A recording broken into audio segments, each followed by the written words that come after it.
Hey guys, today I take you along as I put together this really pretty nano tank which can house a colony of shrimps, a few small fish, or even a betta fish, especially if it's one of those with long fins.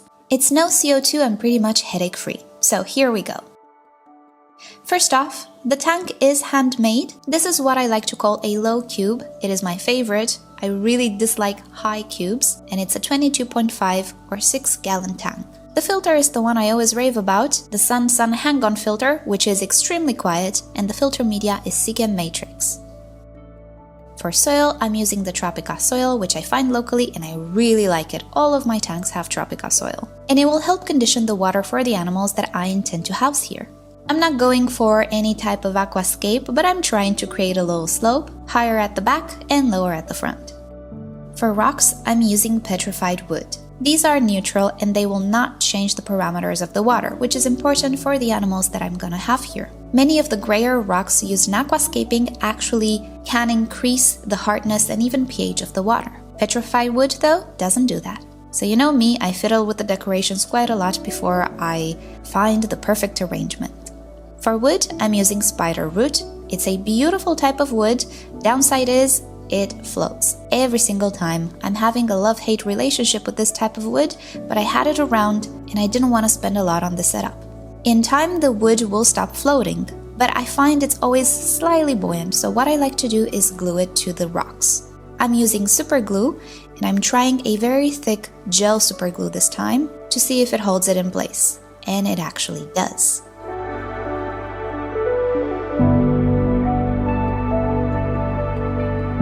So I continue adding soil until I have a layer of about 2 to 3 centimeters in the front and about 10 centimeters in the back. I'm doing my best to scape this tank, but as I was saying, it's not a groundbreaking aquascape I'm going for.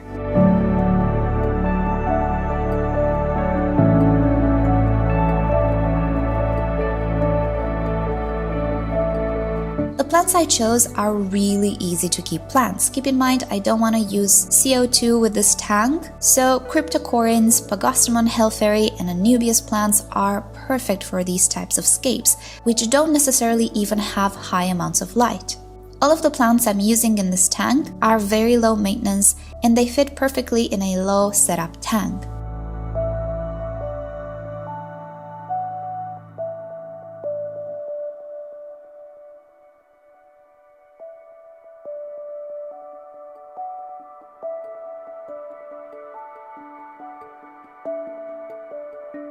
A little side note, whenever you want to discard plants, make sure you do not discard them into lakes or other natural bodies of water in your area. Just let them dry and then throw them away. Some of these plants we use in aquascaping can become invasive given the right conditions. So be mindful whenever you discard plants. And as you will see in my video, I am using a plant which is deemed invasive and it's illegal in some territories. It's not illegal here, and I am being mindful about it.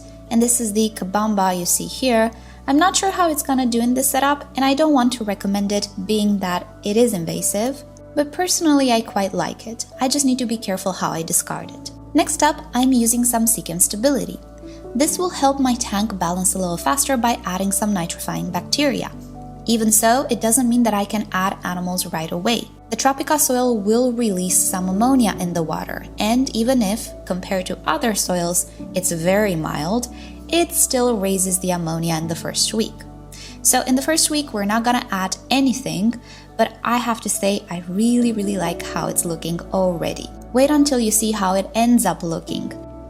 Now, one thing I didn't talk about is the light, and this is because it's quite expensive, but it is my all-time favorite light. This is not a sponsored video and I paid for these lights myself, but I have to say ever since I have been using the ONF flat nano lights, I've had such an easy life with algae.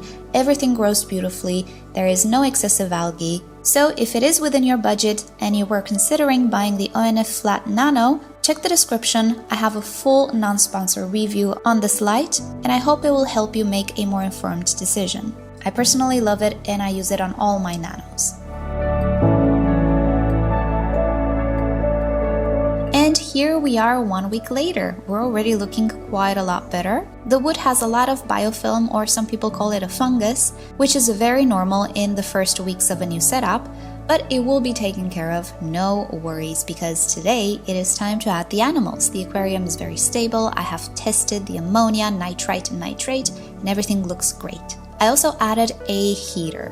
One thing you should know about nano tanks is that temperatures swing dramatically if you have temperature swings in the room. And since it was winter when I put it together, a heater set on 23 degrees Celsius was a must for my animals.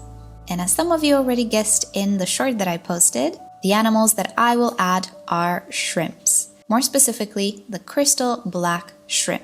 I absolutely love crystals, or actually these types of Caridina shrimps, and I dreamed about having them many years ago when they were quite unobtainable and quite hard to keep.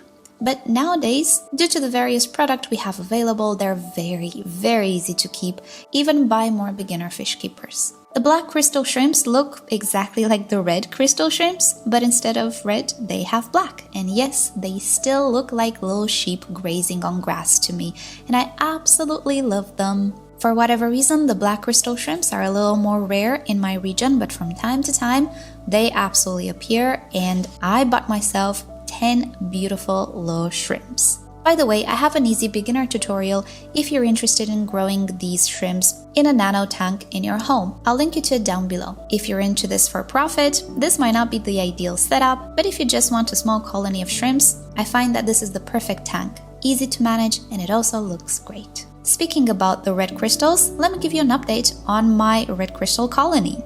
It has exploded. I do believe close to 60-70 shrimps at this moment, and I have more buried females, so even more shrimps on the way. And their setup is almost identical to this setup.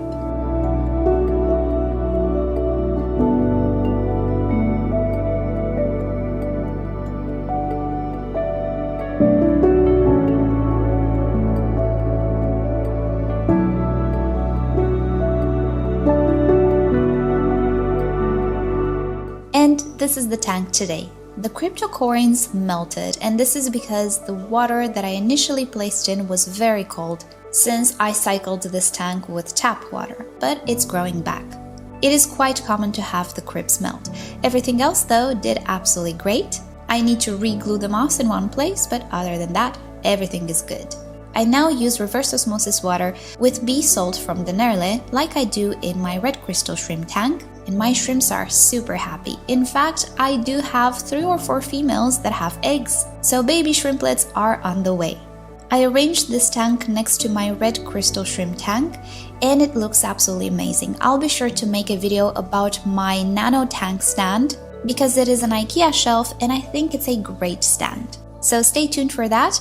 But for today, that's about it. This is how I set up a beautiful nano tank for my black crystal shrimp. And I'm hoping to have as much success as I do with my red crystals. Before I let you go, I'm sure some of you will ask what happens if I mix the two. Well, I will pretty much have both red and black babies.